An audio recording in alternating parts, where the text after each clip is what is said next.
Estamos no estudo do Salmo de número 34. Salmo 34, Davi louva a Deus por o salvar dos inimigos. Vamos ao texto bíblico. Bendirei o Senhor o tempo todo, os meus lábios sempre o louvarão. Minha alma se gloriará no Senhor, ouçam os oprimidos e se alegrem. Proclame a grandeza do Senhor comigo, juntos exaltemos o seu nome. Busque o Senhor e ele me respondeu. Livrou-me de todos os meus temores. Os que olham para ele estão radiantes de alegria. Seus rostos jamais mostrarão decepção. Este pobre homem clamou e o Senhor o ouviu e o libertou de todas as suas tribulações. O anjo do Senhor é sentinela ao redor daqueles que o tremem e os livra. Provem e vejam como o Senhor é bom, como é feliz o homem que nele se refugia. Temam o Senhor, vocês que são os seus santos, pois nada faltará aos que o temem. Os leões podem passar necessidades e fome, mas o que buscam o Senhor de nada tem falta. Venham, meus filhos, ouçam-me, eu lhes ensinarei o temor do Senhor. Quem de vocês quer amar a vida e deseja ver dias felizes? Guarde a sua língua do mal e os seus lábios da falsidade. Afaste do mal e faça o bem. Busque a paz com perseverança. Os olhos do Senhor voltam-se para os justos, e os seus ouvidos estão atentos aos seus gritos de socorro. O rosto do Senhor volta-se contra os que praticam o mal, para apagar a terra a memória dele. Os justos clamam, o Senhor os ouve e os livra de todas as suas tribulações. O Senhor está perto dos que têm o coração quebrantado e salva-os de espírito abatido. O justo passa por muitas adversidades, mas o Senhor o livra de todas. Protege todos os seus ossos, nenhum deles será quebrado. A desgraça matará os ímpios e os que odeiam o justo serão condenados. O Senhor redime a vida dos seus servos, ninguém que nele se refugia será condenado. O Salmo 34 pretende, pelo título, ter sido escrito por Davi, e não tem a razão para questionar a exatidão disso. Não é provável que o título tenha sido dado ao Salmo pelo próprio autor, mas como as outras inscrições que ocorreram em muitos dos salmos anteriores, esta está em hebraico e foi sem dúvida prefixado por aqueles que fez uma coleção dos salmos, e ela expressa a crença atual da época em relação ao seu autor. Não há nada no salmo que seja inconsistente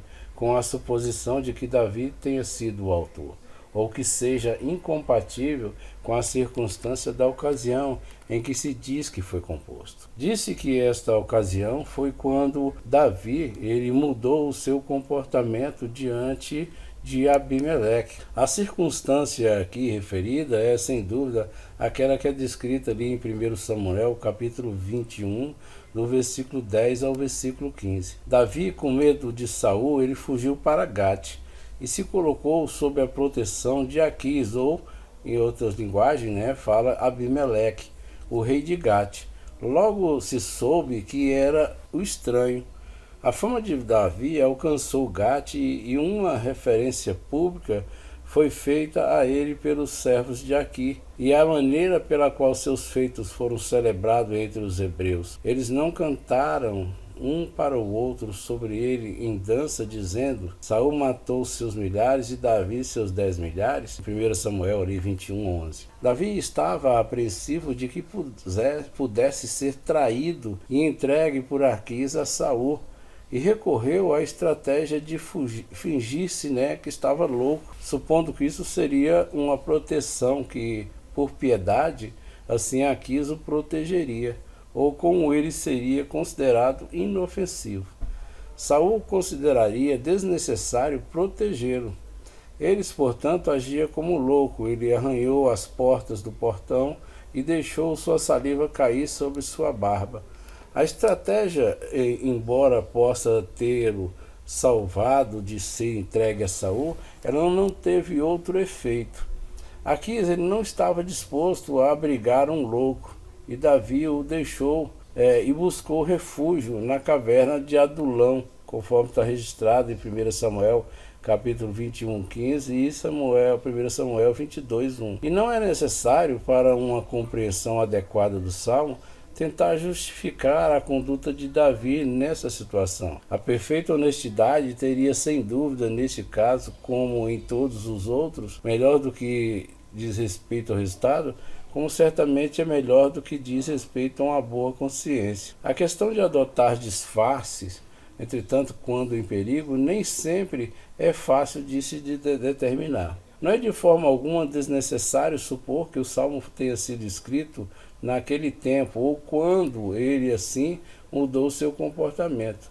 Tudo que a linguagem da inscrição expressa apropriadamente é que ela era como referência àquela ocasião ou ao perigo em que ele estava ali naquele momento então, ou em uma lembrança de seus sentimentos na época, como ele os recordou posteriormente, e que foi em vista de sua própria experiência ao passar por aquela prova e de sua libertação daquele perigo. No próprio Salmo não há alusão à sua mudança de comportamento. E o desígnio de Davi não era celebrar isso, ou reivindicar isso, mas celebrar a bondade de Deus em sua libertação, como foi efetuada naquele tempo. E aí no Salmo, certo, Davi não expressa nenhuma opinião sobre a medida que ele adotou para garantir a sua segurança. Mas o seu coração e os seus lábios estão cheios de louvor pelo fato de que ele ele foi libertado. Além disso, está bastante implícito na própria inscrição que o Salmo foi composto não naquela época, mas posteriormente. Um Salmo de Davi quando ele mudou o seu comportamento diante de Abimeleque, que o expulsou e ele partiu. A construção óbvia disso seria que o Salmo foi composto depois que Abimeleque o expulsou. Disse que o nome do rei de Gate, na época, no texto da inscrição ou do título, era Abimeleque, né, que está em 1 Samuel, capítulo 21, versículo 1 a 15, aí já chama ele de Aquis. E não é improvável que ele fosse conhecido por ambos os nomes. O seu nome pessoal era, sem dúvida, Aquis, ou o nome hereditário. O nome pelo qual a linhagem dos reis de Gate era conhecida era provavelmente Abimeleque. Assim, o título dos reis do Egito nos primeiros tempos era Faraó. Em tempos posteriores, Ptolomeu. Da mesma maneira, os reis de Ponto tinham o nome geral de Mitrídates. Os imperadores romanos, depois da época de Júlio César, eram os Césares. E assim, não improvável o nome geral dos reis de Jerusalém possa ter sido, Adonizedeque ou Melquisedeque. E o nome dos reis de Amalequitas, Agagui. Temos provas de que o nome geral Abimeleque ele foi dado aos reis dos filisteus, conforme nós podemos verificar ali em Gênesis capítulo 20, no versículo 26. Já na época de Abraão, e certamente não é impossível ou improvável que tenha se tornado um título, como os nomes faraós, Ptolomeu, Mitrídates e César. Uma ligeira confirmação dessa suposição pode ser derivada do significado do próprio nome. Significa propriamente pai do rei ou pai-rei, e assim ele poderia se tornar um título comum dos reis das Filistias. Assim também o termo Padisha, que é Pater Rex, é dado aos reis da Pérsia, e o título Atalik quer dizer pai, aos cães de Buxaria, que seria Gesênios Lexicon. Este salmo é o segundo dos salmos alfabéticos, ou os salmos em que os versos sucessivos ele começa com uma das letras do alfabeto hebraico. Nós podemos ver assim a introdução ali do verso do Salmo 25. O arranjo ele é regular neste salmo, exceto que a letra hebraica V ela é omitida e que para tornar o número dos versos iguais às letras do alfabeto hebraico em versos adicional é anexado ao final, começando como no último versículo do Salmo 25, com a letra hebraica P. O Salmo ele consiste essencialmente de 4 partes que, embora suficientemente conectados para serem apropriados à única ocasião em que ele tenha sido composto, são tão distintas que sugerem diferentes linhas de pensamento. A primeira parte, que vai aqui do Salmo 34, versículo 1 ao 6, ela é uma expressão de agradecimento pela libertação. Ela conclui com a linguagem: este pobre homem clamou, e o Senhor o ouviu e o salvou de todas as suas tribulações. E disto se supõe, como sugerido assim, que o Salmo tenha sido composto depois que Davi deixou a corte de Abimeleque, e não no tempo em que fingia loucura. A segunda parte, que vai ali do versículo 37 do 7 até o 10, é uma declaração geral sobre o privilégio de confiar em Deus, derivada assim de sua própria experiência, e uma exortação a outros, baseada nessa experiência. A terceira parte, que vai do versículo 11 ao versículo 14, ela é uma exortação especial a quem? Aos jovens. Aos jovens para quê? Para confiar no Senhor e prosseguir uma vida de retidão. O salmista, ele professa ser capaz de instruí-los e mostrar-lhe que o caminho para alcançar a prosperidade e a longevidade é levar uma vida de virtude e temor a Deus, o que ele mesmo passou, sua libertação no tempo de provação. As lembranças de uma vida anterior, tudo sugeria isso como uma lição inestimável para os jovens.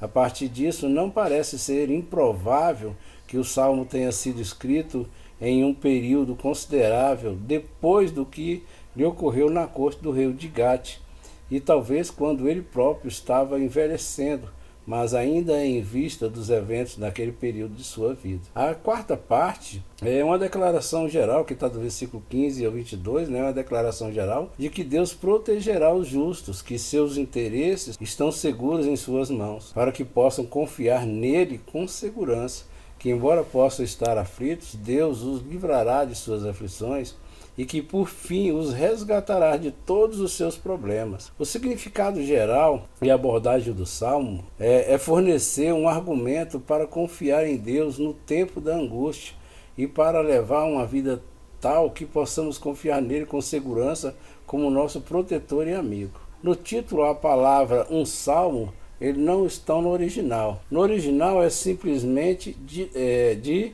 Davi, ou por Davi, sem denotar o caráter da produção, seja ela considerando um salmo ou alguma outra espécie de composição. Quando ele mudou o seu comportamento, a palavra comportamento ela não expressa bem o significado da palavra original, e ela nem descreve o fato conforme está relacionado em 1 Samuel capítulo 21, do versículo 1 ao 15. A palavra hebraica ta'am significa propriamente gosto, sabor de comida. Então, gosto intelectual, julgamento, discernimento, compreensão, e neste lugar significaria literalmente, ele mudou o seu entendimento. Isso é, ele fingiu estar louco. Concluímos aqui o Salmo de número 34 e até o próximo Salmo, Salmo 35, em nome de Jesus. Deus abençoe a todos.